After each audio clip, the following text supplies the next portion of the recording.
Hello, welcome to the Joinery Business Podcast. My name is Bruce, and I'm really excited to be bringing you today's podcast, which is an interview with one of our special members in our paid coaching community. His name is Brad Fraser from Seascape Joinery. And if you know anything about us, if you've been watching our podcast, if you've watched any of our YouTube channels, videos, there's two things you'll probably learn about us. We do this podcast and give away free content because we're generally interested in helping the broader joinery industry, not only here in Australia, but around the world. So the podcast is here to genuinely help people possibly like yourself in the industry. And one of the ways we do that is we introduce some of the people that we're working with in our program and talk about their journey. So number one, we're here to help. And the way that we can help is by working with amazing people, achieving amazing things with them in our program. So when we talk with someone like you're going to hear today with Brad, this is results. These are real results with real people.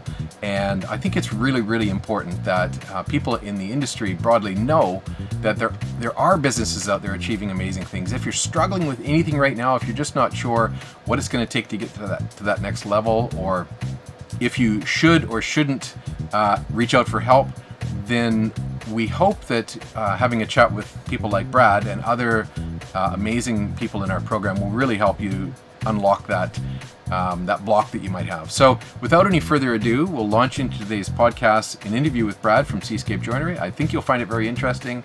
He's got a very unique journey in the industry, and we'd love to carry on these conversations with you in our Facebook group. So please feel free to join us in the Joinery Business Hub. It's a free Facebook group, and we're more than happy to carry on conversations. If you'd like to ask more questions about today's podcast, please feel free to do so and jump into the group. All right, without any further ado, we'll launch into today's podcast. Hopefully you'll find it fun and interesting, and yeah, reach out if you need any more help. Have an amazing day. We'll chat with you soon. Cheers.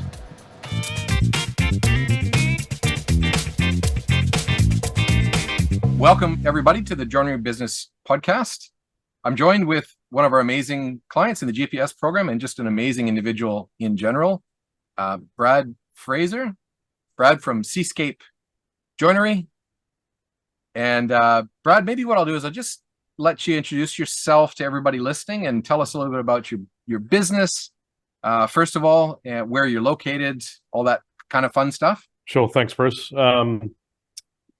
My name's Brad Fraser, owner and managing director of Seascape Joinery on the Sunshine Coast in Coolum. We're primarily a commercial joinery fit-out company operating in the sort of health, lifestyle, sort of medical sector. We dabble a little bit in the tiny house game as well. I took this business over about 18 months ago, and it's definitely been a bit of a journey. Bit of a journey and a bit of a challenge, but you're up to the task. I'd like to think so. Something that stands out to me, tell me a little bit about the tiny homes, because that's quite unusual. Not everybody that we work with is doing joinery for tiny homes. Tell me a little bit about what's different about doing joinery for tiny homes, small little spaces. They're deceiving with the amount of joinery they actually have in them. Whilst they're only a tiny little house, most of it is actually joinery. So we manufacture the kitchen, obviously the bathroom, the vanity, all that kind of stuff. But we also do the stairs. So a lot of storage incorporated into the stairs. Yeah. They're a deceiving little package. I remember when I was building kitchens, for some reason we used to think, oh, it's just a little kitchen, it'll be easy. But it was always the small ones that are way harder than the big ones. Yep. Yeah, way more difficult, way more, like you just don't have any tolerances, do you? There's no fudge factor anywhere.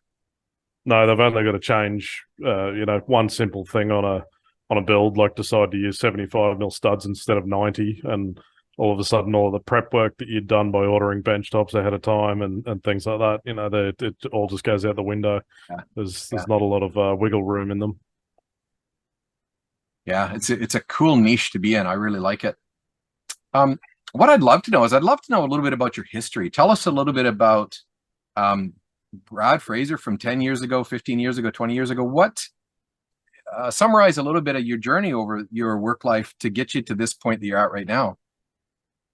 I think I ask myself that question just about every morning when I get up and look in the mirror. How did I get here? So I've spent sort of the last decade in the oil and gas exploration industry, traveling all around the world as a field service engineer. Nice, wonderful places like Alaska and Dubai, and working in the South China Sea and places like that.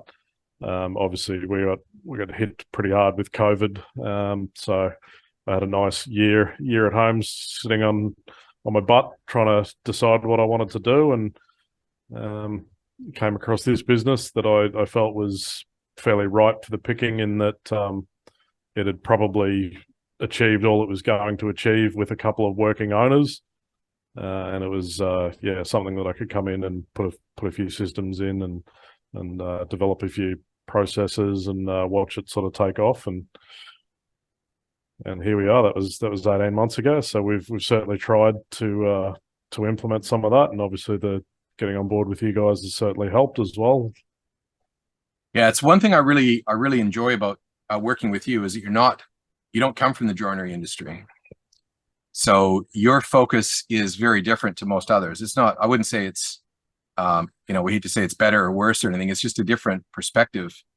And your focus really is on systems. And I think that's what really accelerates the journey, like the growth curve, getting to where you want to go, because you've really bought into automation more than others. Was that one of the first things you thought the business needed when you first took it over? Not really. Like I recognized that there was definitely some foundational stuff that we needed to get sorted initially, like company structure and position descriptions, and all the nuts and bolts, before we could sort of focus on some of the other cooler stuff. And we're still, to a degree, working very much on a lot of that as well. Yeah. Standard work and things like that. But I guess I sort of look at the automation side. We have some challenges with our team in that they're a fairly mature team, and you have to be very careful what technology that you roll out. With a team like mine, so that you can get people to adopt it sort of quickly or make it stick. So everything that we do is very focused around removing barriers to adoption and just giving the team the sort of greatest chance of actually making it stick. So the how do we make it easy first approach is front and center. Yeah, which is cool, because that directly aligns with our approach too. So I think that's why we work so well together. It's the same. We're on the same page, basically. Yeah. What over the last 18 months have been personally one of your biggest challenges in getting the business just to sort of keep going along the next steps? Getting our team right was a fairly large challenge. There was hit and miss there at the start. Obviously, me coming in as a new owner as well, there was some personality clashes there that we sort of had to get sorted, and also coming in as a non-trade qualified joiner, you sort of got looked at sideways by a few. What does he know, sort of thing. Yeah, exactly. But I'm very clear to make sure that I stay in my lane in terms of, I don't go down on the shop floor and dictate people how they need to build things or whatever. I utilize the experience and the expertise that we have down there to make those decisions. And I'm sort of the driving force in implementing the systems and the processes and the changes in that regard. So I guess the fact that I've been here 18 months and not shut up about any of that. We've slowly turned a few of them around, and we're fortunate that we've got an excellent team. Now we've everybody's on board, everybody's bought in. We did have a distinct shift in the way we were hiring, probably maybe 8-9 months ago, where we sort of had a couple of bad eggs and we sort of let them go, and the decision was made. We were going to focus on making sure that whoever we were hiring was number one, a fit for the team. Yeah. And number two, if you didn't know something, we'd make sure that we got you the help and training that you needed to bridge that gap. And ever since then, it's worked out really well. We've got an amazing team now. One of the things that you've done exceptionally well is you've adopted a top-down approach as well. So one thing that we see a lot is we see joinery businesses that have really good people in the factory that have no North Star. They have no leadership. And so you can have a great team and not really know it. And you've really taken on the approach of leadership first. So you've got a production manager who's really excellent at what he does and has really taken on board the lean manufacturing and our 3F methodology. Talk a little bit about the production manager appointment and how that's changed things in your business. It's been massive. It's it's been a fairly transformational change. It was sort of towards the end of late last year that we finally found a candidate, but again, it was focusing on making sure that they were the right fit. They were somebody that was going to work with me primarily, and we're lucky that the guy that we did get has got an unbelievable amount of industry experience. Yeah. But we were open to hiring somebody that didn't, as long as they had a very similar mindset to me, and that I could treat them as a bit of my right hand man, and they could take some of the workload off, because being involved with you guys and the skills that we have on the shop floor, we could bridge the gap if we needed to. We definitely lucked out with the guy that we've got on board. Run his own business for nearly 30 years and has implemented lean manufacturing programs in factories with 200 staff, and we've sort of really lucked out with that. I have to pinch myself every now and then, because I get to a point in the day where I'm not quite sure what I'm supposed to be doing, because I've done everything that I sort of need to run the business, and then I start getting involved in the business development stuff, and then I kind of get a little bit carried away with that, and now I want an estimator, because I see how much benefit we're getting from me spending time on that kind of stuff. And if I can get the other sort of additional hats that I'm wearing at the moment taken off me, I can see sort of where that'll take us. So I'm excited to take it to the next step and get that extra role at some point this year. Yeah. So continuing on to that top-down approach, we're continuing to look at your team at the top and building down from there. One of the things that I like, there's a saying that I don't know if I made it up or whether I heard it somewhere, to be honest, but I like the saying, success doesn't happen to you, it happens because of you. And one thing that I hear quite often in this industry is there's so many humble people that don't take credit for the things that they've done well enough. And I think, frankly, you're not taking credit for the things that you've done well enough, because that amazing person that you've got on your team didn't just happen. If you weren't an attractive prospect or an attractive option for him, so much so that this senior person in your business has put a lot of emphasis and a lot of trust in this thing to take him in his life where he wants to go as well, they would not have made that decision, right? So you deserve a lot of credit for doing the hard work over the last 18 months to 2 years to create an entity, because you've heard me rattle on about this a lot, where everybody says, I want to find good people, but we're working in this business, it's chaos and good people wouldn't even want to be part of. But you've kind of turned things around. You've created a business that good people do want to be part of. And as an evidence, you've got this amazing senior person that's come in to take this massive weight off your shoulders, it's not an easy thing to do. And it doesn't happen unless you've done the hard yards first. Yeah. I agree. And I don't like taking credit for things, as you probably realize from our dealings together.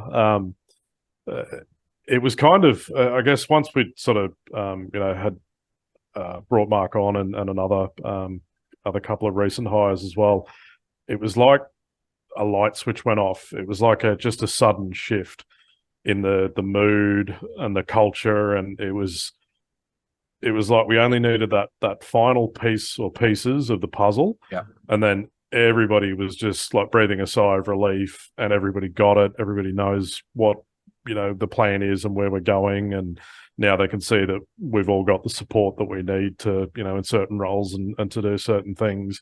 But it's just amazing how transformational just getting that last sort of piece or pieces of the puzzle together has completely changed everybody's outlook. Yeah, it's been really enjoyable to be a part of so far too, because sometimes we observe these things going sideways when they don't need to. Also, sometimes you get this great person aligned with the team, and the process of bringing that great person in the team isn't set up properly, and Yep. it just goes sideways unnecessarily. In your case, it's been great to help not let it go sideways, like make it a success. It's expensive, it's difficult, it's risky hiring someone. Yep. You really want to make sure it turns out well, and you've done that. So congratulations. It's that first step towards that, I guess, that massive business relief you're eventually going to feel. Yep. Yeah. So talk a little bit about lean manufacturing and how, I know we're sort of at the beginning of it to a degree, but how do you expect that to transform things in the next year, 2 years, 3 years? What difference do you think it's going to make in your business? I think number one, it's going to make it a better, more enjoyable place to work. And that's always been my focus and always been my motivation ever since I walked in here. Because of my previous industry that I worked in, I would say, somewhat adjacently aware of lean. We had some exposure to things like Six Sigma and the whole PDCA and all that kind of stuff. So I was kind of aware of it, and I knew that was the direction that we wanted to move into.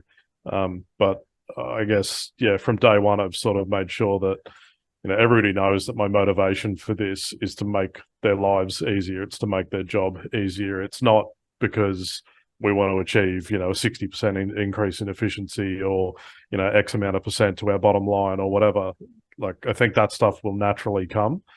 I think if you're taking the approach and you're motivated by making people's lives better, you'll get more buy-in, they'll get behind it, you'll implement it better. And naturally at the end of it, that's, the ultimate goal is to get those numbers in line. Like I said, I won't shut up about that kind of stuff ever since I got here. Yeah. Every single one of my employees could probably verbatim talk to you about that. But we've got, like I said, we've got a really good team. Everybody's on board with it. Everybody's looking forward to it. We've sort of started, along the 3F, the journey, getting stuck into some 5S projects. They're already seeing the results of that. Probably one of our biggest projects was kind of, I would say, 90% complete before we onboarded with you guys, and that was moving our machining shed, putting our big automated nester in and moving all of that around. And just having everybody see the change that has made for us and the increase in capacity and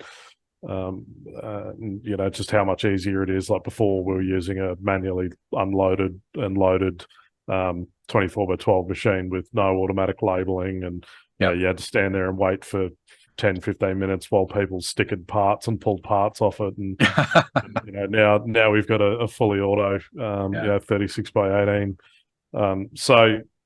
Everybody, I guess, they see the results. They've had a taste of it.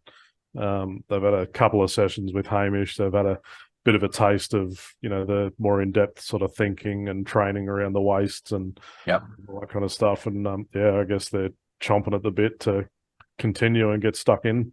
What would be the first most identifiable aha moment, like that big transformational thing? Because the reason I ask is because most people that get on board with any sort of a program like our 3F program, there's always resistance. They're always, another thing. We've been with this business for so long. We've tried all kinds of things over the years and nothing's stuck. What was one of the identifiable transformational moments where they went, oh, I get it. This is actually going to work? In terms of lean in general, I guess, we'd done a little bit of training and a couple of sessions with Hamish before we played the numbers game. That was sort of a big, a really easy way of clearly demonstrating the point of what was trying to be achieved. So I guess that was sort of the academic aha moment. So the numbers game where we actually show just have locations for things in a real demonstrable way that kind of hits home. Yeah, yeah, yeah. That was definitely like I said, the academic aha moment. Yeah. In terms of like the practical sort of side of it in our factory, I think we're probably too early on our 5S journey to say that we've had any real definitive aha moments. Actually, sorry, no, I lie. Our storeroom would probably be an aha moment. There's a big one, just organization of clutter. Yeah, yeah. So, I was here for 6-8 months, and we were constantly, I swear I've ordered that. I can't find it. Where is it? The amount of stuff that had to get ordered twice because it seemed to just get received in and then just disappeared into the other. Magically disappear. Yeah. So, we gutted an area. We put a bunch of shelving in. We put a bunch of numbers and rack numbers and did some Kanban cards and built a consumable stock list and populated it. And it's funny how they've gone from, spending half the day wandering around like a headless chicken looking for a certain box of screws to now getting into me because, we ran out because I didn't see the card in the morning when I was supposed to, or something like that. It's funny how they go from one extreme to the other. Yeah. But yeah, that works really well. Like we never run out of anything. Well, we rarely run out of anything. When they go to restock their benches up or whatever, they know where it is. It's easy to find. Yeah. And you are at that sort of time stage where that's the big thing, right? It's the organization and the locations of things in the factory should have a major impact on things for sure. Yep. Cool. So if you're to think 2 years, 3 years ahead, what do you see Seascape Joinery looking like, let's say in 3 years' time? How different will it be in 3 years? Well, hopefully we've got a new factory. That's probably our number one, large goal. Because as you know, our factory setup that we've got here at the moment split over 3 different sheds. Yeah, which is very difficult to operate out of in an efficient manner. So yeah, we would definitely like to be in a larger, more efficient factory. In terms of team size, I'm not sure that we really want to get too much bigger. Maybe, have somebody sort of hired on the sales side of things and the estimating. But in terms of our factory team, I think we've got more than enough people to get through. Yeah, where you're at that right size now. It's about making it work better. Yeah, exactly. Yep. And what about for yourself? What do you see happening in your life in 3 years' time that isn't happening right now? I'd definitely like to have a bit more time off. Yeah. Glad you said that. Yeah, not working weekends. But I would definitely like to have more time to spend working on the things that I do enjoy. Yep. I'm a bit of a weirdo in that I get quite a lot of satisfaction out of work, as long as it's stuff that I actually enjoy working on. So, doing the business development stuff and coaching our senior leadership team and making, getting them to a point where, I don't have to be here. I can go and look at other things or sort of be in and out part-time. That'd be, pretty good. It is one of those weird things, isn't it? Because we're so used to doing things, like being so active with our hands and being involved in things, that when we actually get the success in business that we're not kind of needed anymore, it feels weird. It feels like something's not right. Yeah. And of course, everybody that we work with, I mean, certainly yourself included, it's not like we're going to stop working, but maybe the pressure's going to come off so that you can take a week or two and the business just kind of, maybe the business does better when you're not there for a week or two. That's possible at some stage, right?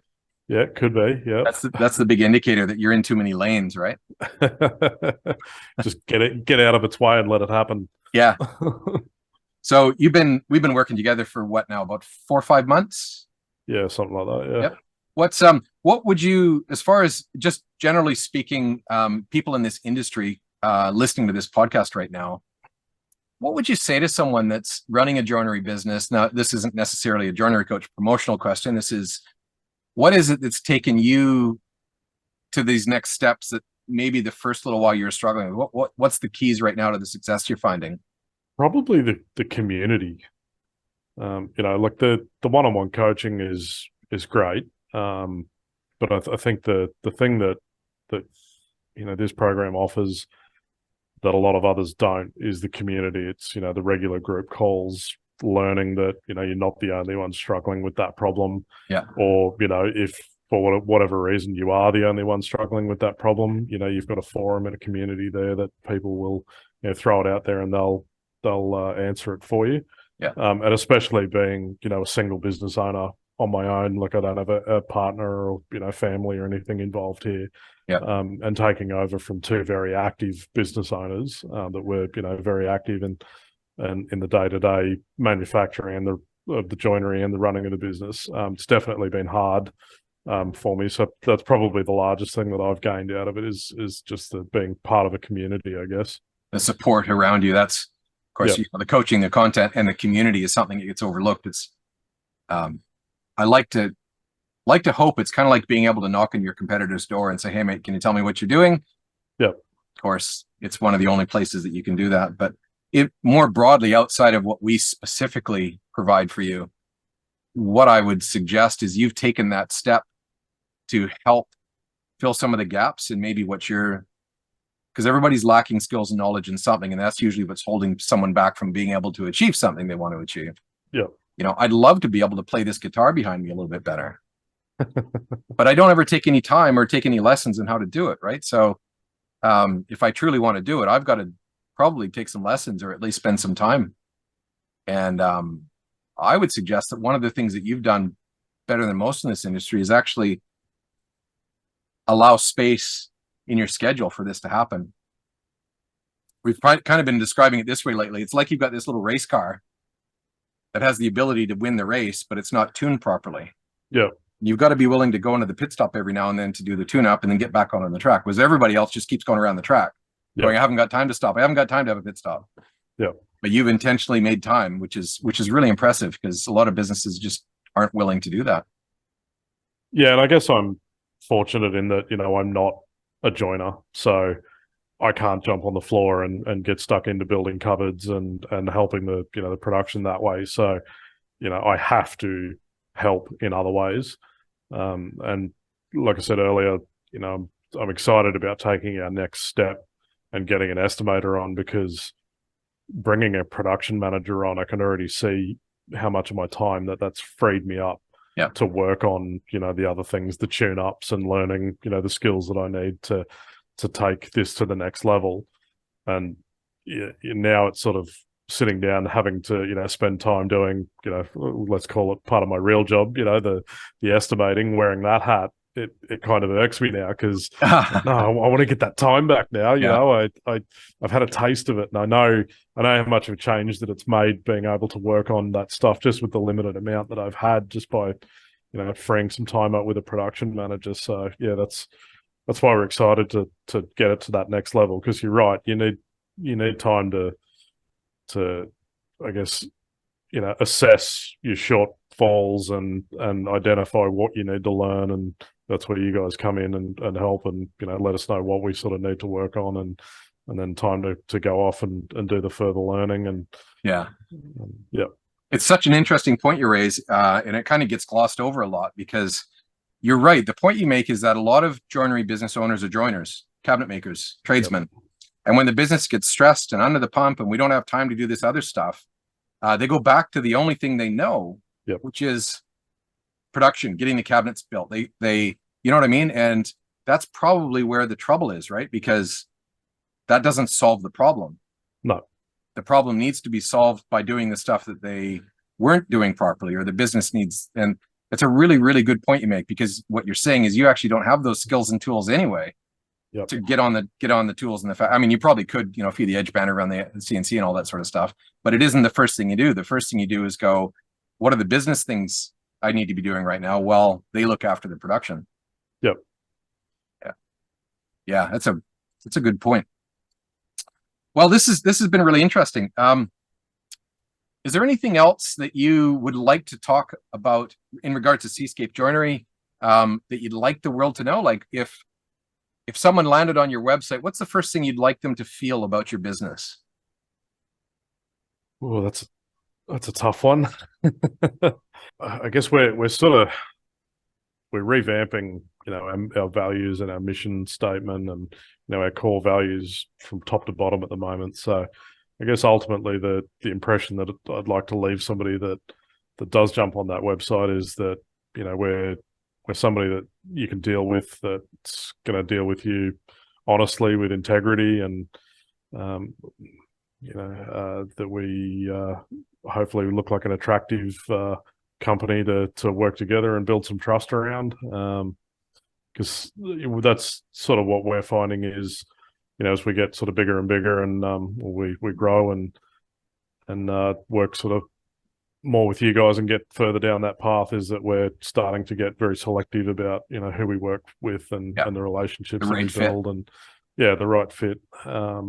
Like we don't just want to work with anyone that wants to send us a quote and do one kitchen and off we go, or one fit out and off we go. We're more interested in building the long-standing relationships. Yeah, you're playing the long game. I think you've kind of already answered this question too. And when you talked about how important your team is, so your approach to your team is actually, it's one of those obvious values that you bring up in a lot of conversations. The most important thing is your team focusing on what's going to be good for your team. Yeah, they'll look after your customers. Yeah, and if your customers or potential leads know your team's being looked after, they will know that they're going to be in good hands. Yeah, for sure. And in the not so distant future, when you jump on that website, you'll see a lot of the team there. We're currently working on that. Well, so far it's been an amazing journey. I don't expect that to change at all. And I've been really, really impressed, mostly with your willingness to engage and implement. And that's the only thing that anybody really needs, is their willingness. Not everything works, right? So sometimes we try things and they don't work perfectly, but that doesn't stop you. You go on to the next thing. Even when we're talking about systems, internal systems in the business, we might, if something isn't the perfect thing, we'll look for something else that is, but it's not going to stop us from looking and trying to find something better. So yeah, it's credit to you and your team for staying engaged and staying on the journey and staying on the path. Yeah, it's definitely a credit to the team. The continuous improvement mindset that they've adopted since I've been here, it's been pretty amazing. Yeah, cool. Brad, this has been really good. Good to catch up. And no doubt, if anybody is wanting to contact you, what's the best way, the easiest way to contact you if someone wants in your area, generally speaking, and is looking for some joinery work done? How do they contact you? They can jump on our website and follow the contact us form there, book a call that way.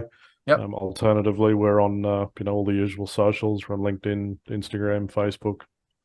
So your website is seascapejoinery.com.au. The usual website address. That's good. Nothing too crazy.